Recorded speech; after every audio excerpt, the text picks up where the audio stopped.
mengisahkan kisah terbaik yang pernah ada. Tentang seorang nelayan tampan asal Kebumen. Bernama Arya, tak sengaja menolong seorang wanita misterius di tengah laut. Wanita itu ternyata adalah Nyi Roro Kidul, penjaga laut selatan yang menyamar sebagai manusia. Bagaimana kelanjutan kisah mengerikan ini? Langsung aja kita ke kisah lengkapnya yang penuh makna dan membuat kita merinding penuh haru. Di sebuah desa kecil di pesisir Kebumen, hiduplah seorang nelayan muda bernama Arya. Arya adalah pemuda tampan dengan kulit yang kecoklatan akibat terik matahari, matanya tajam seperti elang, dan senyumnya mampu membuat siapa saja merasa tentram. Ia dikenal oleh penduduk desa sebagai nelayan yang berbakat, pekerja keras, dan memiliki hati yang lembut. Namun, Arya hidup sendiri setelah kedua orang tuanya meninggal karena sakit. Sejak saat itu, laut menjadi satu-satunya sahabat sejatinya. Setiap pagi, Arya berangkat melaut dengan perahu kecilnya. Ia menamai perahunya Melati Laut, sebagai penghormatan kepada ibunya yang dulu sangat mencintai bunga melati. Perahu itu sederhana, namun kuat, dan telah menemani Arya melalui ombak dan badai yang datang silih berganti. Pada suatu pagi yang berbeda, langit di atas laut selatan tampak lebih suram dari biasanya. Angin bertiup kencang, membawa aroma garam yang lebih tajam. Arya yang tengah menyiapkan jala di tepi pantai merasakan sesuatu yang ganjil. Penduduk desa memperingatkannya agar tidak melaut karena tanda-tanda badai sedang terlihat jelas. Namun, Arya tidak gentar. Laut selalu mengujiku, tapi aku tidak akan menyerah. Rezeki ada di tangannya, gumam Arya sambil mendorong perahunya ke air. Saat perahunya mulai bergerak menjauh dari pantai, Arya melihat bayangan seseorang berdiri di kejauhan, di atas batu karang besar yang menghadap ke laut. Sosok itu seorang wanita, mengenakan kain hijau berkilauan yang tampak menyatu dengan warna ombak. Rambutnya panjang, tergerai seperti aliran air terjun. Arya mengerutkan kening. Tak biasa ada orang berdiri di sana, terlebih di tengah cuaca yang buruk. Namun, ia tak terlalu memikirkannya. Perahu Melati Laut terus melaju ke tengah laut. Arya mulai melempar jalannya, berharap hasil tangkapan hari itu cukup untuk memenuhi kebutuhannya dan beberapa tetangganya yang sudah sering ia bantu. Namun, tak satu pun ikan tertangkap. Laut yang biasanya berlimpah seolah berubah menjadi kosong. Ketika Arya hampir menyerah dan hendak kembali ke pantai, ia dikejutkan oleh suara lembut dari belakangnya. "Apakah aku boleh ikut menumpang di perahumu, Tuan Nelayan?" Arya berbalik dengan cepat. Di sana, berdiri seorang wanita cantik dengan pakaian serba hijau. Wajahnya bersinar seperti rembulan di tengah malam. Arya tertegun sejenak sebelum menjawab. "Tentu saja, Nona. Tapi bagaimana Anda bisa berada di sini? Laut sedang tidak bersahabat," tanya Arya penuh heran. Wanita itu hanya tersenyum tipis. "Aku tersesat, dan perahumu adalah satu-satunya yang kulihat. Tolong, izinkan aku menumpang hingga aku menemukan jalan kembali." Arya mengangguk, meskipun hatinya masih penuh tanda tanya. Wanita itu naik ke perahu dengan gerakan yang anggun, seperti ombak yang mendarat di pantai. Ketika ia duduk, aroma wangi melati samar-samar tercium, membuat Arya merasa tenang meskipun cuaca di sekeliling mereka semakin memburuk. "Siapa nama Anda, Nona?" tanya Arya akhirnya. "Panggil saja aku Nyi," jawab wanita itu singkat, dengan senyum penuh misteri. Arya tidak ingin terlalu banyak bertanya. Ia tahu sopan santun adalah bagian dari adat mereka di desa. Namun, ada sesuatu yang aneh pada sosok wanita ini. Ia tidak membawa apa-apa, kakinya tampak kering meskipun seharusnya basah karena air laut, dan kulitnya seputih pualam, kontras dengan gelapnya langit di atas mereka. Hari mulai menjelang senja. Langit berubah menjadi ungu kehitaman, dan angin semakin kencang. Arya memutuskan untuk kembali ke pantai. Ia tahu, melanjutkan perjalanan lebih jauh akan sangat berbahaya. Namun, saat ia mengayuh perahunya menuju daratan, tiba-tiba angin berhembus sangat keras, membuat perahunya oleng. Ombak besar menghantam perahu kecil mereka, dan Arya berjuang keras untuk menjaga keseimbangan. Wanita bernama Nyi itu tetap tenang, seolah badai tak memengaruhinya sama sekali. Ia memandang Arya dengan sorot mata yang dalam, lalu berkata, "Tuan Nelayan, jangan takut. Peganglah kemudi dengan kuat. Aku akan membantumu." Arya tidak mengerti apa maksud perkataan itu. Namun, sebelum ia sempat bertanya, Nyi mengangkat tangannya ke arah laut. Tiba-tiba, ombak yang tadi ganas seolah tunduk, mereda dalam sekejap. Angin berhenti bertiup, dan laut kembali tenang. Arya ternganga, tidak percaya pada apa yang baru saja ia saksikan. "Siapa Anda sebenarnya?" Arya akhirnya bertanya dengan suara bergetar. Wanita itu menatapnya dengan senyum penuh arti. "Aku hanyalah seseorang yang kebetulan membutuhkan bantuanmu. Tak lebih, tak kurang." Arya merasa bingung sekaligus penasaran. Namun, sebelum ia sempat berkata lebih jauh, daratan mulai terlihat di kejauhan. Ia memutuskan untuk menyimpan pertanyaannya. Namun, jauh di dalam hatinya, ia tahu bahwa pertemuannya dengan wanita misterius ini akan membawa perubahan besar dalam hidupnya. Perubahan yang ia belum siap hadapi, namun tak bisa ia hindari. Setibanya di pantai, Arya membantu Nyi turun dari perahu. Senja telah turun, dan desa mulai lengang. Penduduk memilih berdiam di rumah masing-masing, berlindung dari angin malam yang membawa hawa dingin laut selatan. Arya menatap wanita di depannya, merasa bingung dengan apa yang harus ia lakukan. "Nona Nyi," katanya hati-hati, "desa ini tidak memiliki banyak penginapan. Namun, jika Anda tidak keberatan, Anda bisa bermalam di rumah saya. Rumah saya kecil, tapi cukup nyaman untuk 1 malam." Nyi tersenyum lembut, mengangguk setuju. "Terima kasih, Tuan Arya. Kebaikanmu akan selalu kuingat." Arya memimpin jalan menuju rumahnya, yang hanya berjarak beberapa langkah dari pantai. Rumah itu sederhana, berdinding kayu dengan atap daun kelapa, namun bersih dan tertata rapi. Saat Nyi melangkah masuk, aroma melati kembali tercium, lebih kuat kali ini. Arya merasa rumahnya mendadak terasa lebih hangat dan nyaman, meskipun ia tidak tahu kenapa. "Silakan duduk, Nona," ujar Arya sambil menunjuk kursi kayu di dekat meja kecil. "Saya akan menyiapkan makan malam. Maaf, mungkin tidak banyak yang bisa saya sajikan." Namun, sebelum Arya sempat melangkah ke dapur, Nyi menghentikannya. "Tidak perlu repot, Tuan Arya. Aku tidak terlalu lapar. Lebih baik kau ceritakan tentang dirimu. Aku ingin tahu lebih banyak tentang seorang nelayan pemberani seperti dirimu." Arya terdiam sejenak. Jarang ada orang yang menanyakan tentang dirinya, apalagi dengan perhatian tulus seperti yang Nyi tunjukkan. Ia mulai bercerita tentang hidupnya, tentang orang tuanya yang telah tiada, tentang perjuangannya sebagai nelayan, dan tentang kesepiannya menjalani hari-hari. Nyi mendengarkan dengan penuh perhatian, tidak sekalipun menyela. Ketika Arya selesai bercerita, giliran ia yang bertanya, "Bagaimana dengan Anda, Nona Nyi? Apa yang membawa Anda ke tengah laut pada hari seperti ini?" Nyi tersenyum, tetapi kali ini senyumnya berbeda. Ada kesedihan yang samar terlihat di baliknya. "Aku hanyalah seorang pengembara," jawabnya pelan. "Kadang-kadang, aku merasa perlu menjauh dari tempat asalku untuk mengingatkan diriku tentang makna hidup. Laut adalah tempat yang selalu menenangkan hatiku." Jawaban itu membuat Arya semakin penasaran. Namun, ia merasa tidak pantas untuk mendesak lebih jauh. Ia hanya mengangguk pelan dan membiarkan keheningan mengisi ruang di antara mereka. Malam itu, Nyi bermalam di rumah Arya, sementara Arya tidur di bangku panjang di luar kamar. Keesokan paginya, Arya terbangun lebih awal seperti biasa. Ia berencana melaut lagi, meskipun hasil tangkapan belakangan ini tidak memuaskan. Namun, sebelum ia sempat bersiap, Nyi muncul di pintu, mengenakan pakaian hijau yang sama seperti hari sebelumnya. Wajahnya segar, seolah ia tidak pernah lelah. "Aku ingin ikut melaut bersamamu, Tuan Arya," katanya tiba-tiba. Arya terkejut. "Melaut? Tapi, Nona, pekerjaan ini berat dan tidak mudah. Lagi pula, laut bisa menjadi sangat berbahaya." Nyi tersenyum lembut. "Aku tidak takut, dan aku ingin melihat dunia yang kau lihat setiap hari. Anggap saja ini sebagai rasa terima kasihku karena telah menolongku." Meskipun ragu, Arya akhirnya setuju. Mereka berdua naik ke perahu, melatih laut, dan meluncur ke tengah lautan yang tenang. Kali ini, laut terasa lebih damai daripada biasanya. Angin bertiup sejuk, dan burung camar terbang rendah di atas air, seolah menyambut mereka. Namun, sesuatu yang aneh mulai terjadi. Jala yang biasanya kosong, kini penuh dengan ikan setiap kali Arya menariknya.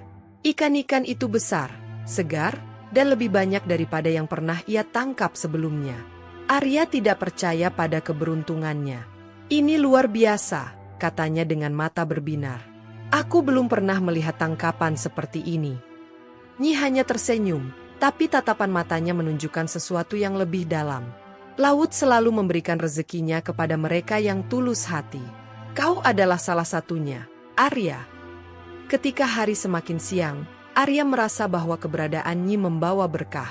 Namun, ia tidak bisa mengabaikan perasaan aneh yang terus menghantuinya, seolah ada rahasia besar yang disembunyikan wanita itu. Di sore hari, ketika mereka kembali ke pantai dengan hasil tangkapan yang melimpah, penduduk desa terkejut melihat jumlah ikan yang dibawa Arya. Banyak yang bertanya-tanya, bagaimana mungkin seorang nelayan bisa mendapatkan hasil sebanyak itu dalam satu hari? Namun, ketika mereka melihat sosoknya yang berdiri di samping Arya, mereka semua terdiam. Seorang wanita tua bernama Embok Sari, yang dikenal bijaksana dan peka terhadap hal-hal gaib, menghampiri Arya. "Nak Arya," katanya pelan, "siapa wanita yang bersamamu ini?" Arya menjawab dengan jujur, "Namanya Nyi.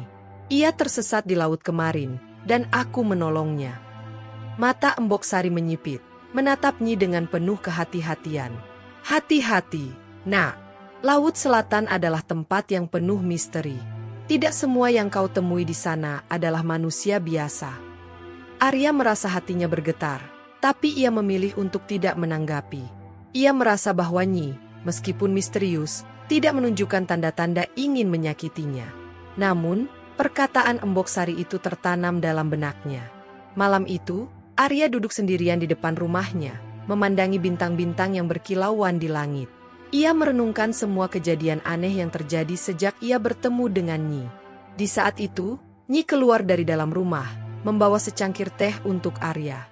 "Tuan Arya," katanya lembut, "apakah kau meragukan diriku?" Arya terkejut. "Tidak, Nona. Aku hanya bingung. Banyak hal aneh terjadi sejak kau datang. Tapi aku tidak menganggapmu sebagai ancaman." Nyi duduk di sampingnya. "Aku menghargai kejujuranmu. Namun, kau harus tahu, Arya, bahwa setiap pertemuan memiliki tujuan. Ada alasan kenapa kita dipertemukan. Tapi, waktunya belum tiba untuk aku menjelaskan semuanya." Arya menatapnya dengan penuh rasa ingin tahu. Namun, ia memutuskan untuk tidak mendesak. Dalam hati kecilnya, ia tahu bahwa kisah mereka baru saja dimulai. Hari-hari berikutnya, Arya dan Nyi menjadi semakin dekat. Nyi sering menemani Arya melaut, membawa keberuntungan yang tak pernah dirasakan sebelumnya. Setiap kali mereka kembali ke pantai, perahu Arya selalu penuh dengan hasil tangkapan yang membuat penduduk desa kagum sekaligus bertanya-tanya. Namun, bisik-bisik mulai terdengar. Penduduk desa yang tadinya memuji keberhasilan Arya, kini merasa curiga. Banyak yang mengaitkan keberuntungan Arya dengan kehadiran Nyi. Beberapa bahkan mulai menganggap Nyi sebagai makhluk gaib yang membawa pengaruh misterius ke desa mereka. Di tengah kehebohan itu, Arya tetap tenang. Baginya, Nyi adalah tamu yang tak hanya membawa keberuntungan, tetapi juga memberikan warna baru dalam hidupnya yang sebelumnya sunyi. Namun, ia tidak bisa mengabaikan fakta bahwa ada banyak hal tentang Nyi yang masih menjadi teka-teki.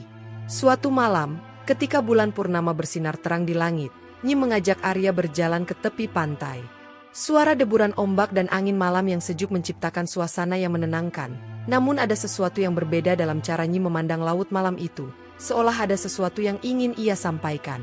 "Tuan Arya," kata Nyi pelan, "aku tahu kau memiliki banyak pertanyaan tentang diriku. Malam ini, aku akan menjawabnya." Arya menatap Nyi dengan mata yang penuh rasa ingin tahu. "Aku memang penasaran, Nona Nyi. Siapa sebenarnya Anda? Dari mana asal Anda, dan bagaimana Anda bisa muncul di tengah laut saat badai?" Nyi menghela napas panjang, kemudian melangkah mendekati air. Kakinya yang telanjang menyentuh ombak kecil, dan seolah-olah laut merespons kehadirannya dengan tenang. Ia berbalik menghadap Arya, wajahnya memancarkan kesedihan dan keagungan sekaligus. "Arya, aku bukan manusia biasa," katanya lirih.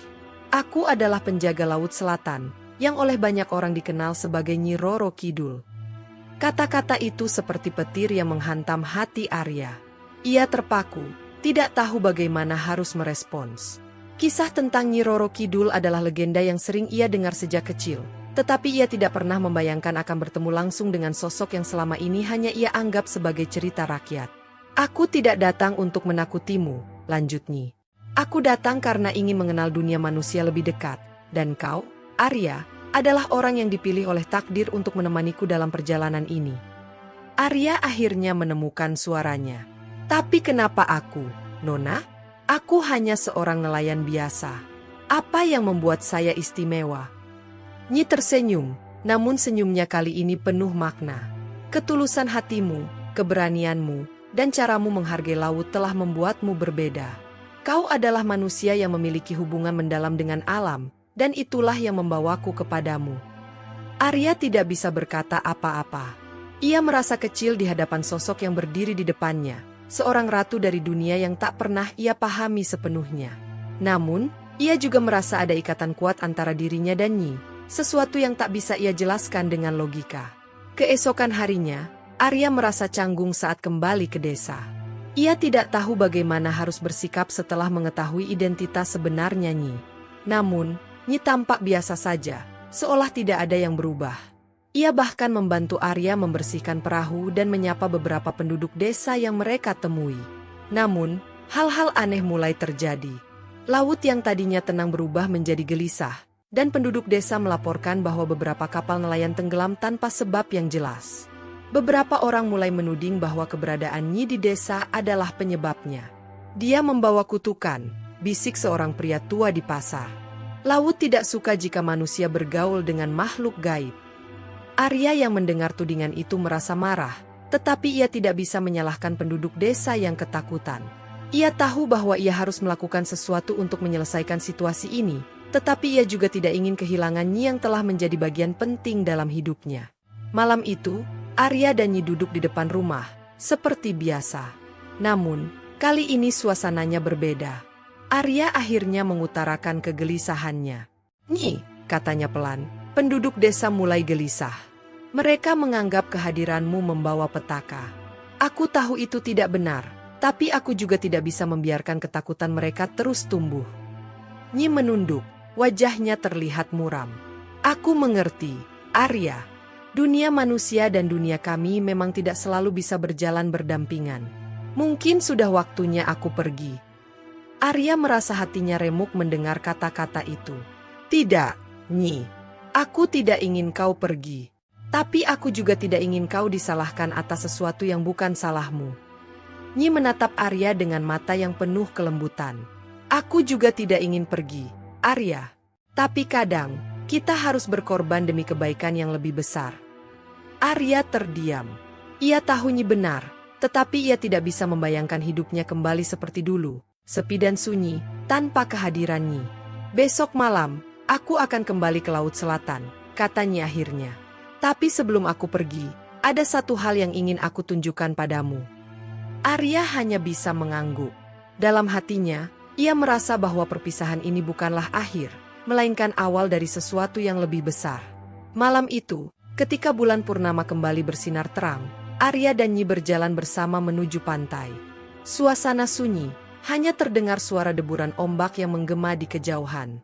Arya merasa hatinya berat, sementara Nyi tampak tenang, seperti seseorang yang telah menerima takdirnya. Di tepi pantai, Nyi berhenti dan memandang ke arah lautan yang luas. Ia berbalik menatap Arya dengan senyuman yang lembut namun penuh makna. "Arya," katanya pelan, "sebelum aku pergi, ada sesuatu yang ingin kuberikan kepadamu. Ini bukan sekadar kenang-kenangan, tetapi tanda bahwa aku akan selalu mengingatmu, apapun yang terjadi." Nyi mengulurkan tangannya, dan tiba-tiba muncul sebuah benda kecil yang bersinar di telapak tangannya. Itu adalah sebuah mutiara hijau yang memancarkan cahaya lembut, seolah memiliki kehidupan sendiri. "Ini adalah mutiara Laut Selatan," lanjut Nyi. "Benda ini melambangkan hubungan antara manusia dan lautan. Selama kau menyimpannya, laut akan selalu melindungimu dan memberimu keberuntungan. Namun, kau harus menjaganya dengan hati yang tulus, karena ini bukan benda biasa." Arya menerima mutiara itu dengan tangan bergetar. Ia merasa benda itu memiliki berat yang jauh melebihi ukurannya, seolah mengandung beban dari seluruh lautan. "Terima kasih, Nyi. Aku tidak tahu bagaimana harus membalas kebaikanmu." Nyi tersenyum lagi, kali ini dengan sedikit kesedihan. Tidak perlu balas budi, Arya. Aku hanya ingin kau terus menjalani hidupmu dengan tulus, seperti yang selalu kau lakukan. Laut telah memilihmu untuk menjadi pelindungnya di dunia manusia. Setelah menyerahkan mutiara itu, Nyi melangkah ke arah air. Ombak kecil menyentuh kakinya, dan tubuhnya mulai bersinar dengan cahaya kehijauan yang lembut. Arya merasa hatinya bergetar, seolah sesuatu yang berharga akan hilang dari hidupnya. "Nyi, tunggu!" seru Arya tiba-tiba. "Sebelum kau pergi, aku ingin kau tahu bahwa aku menganggapmu lebih dari sekadar tamu atau teman.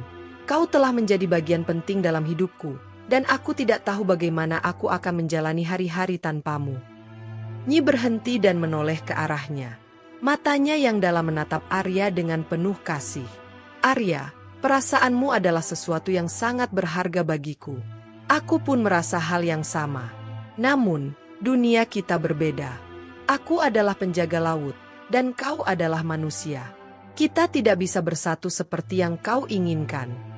Air mata menetes dari mata Arya, sesuatu yang jarang terjadi dalam hidupnya. Namun, ia tahu Nyi benar.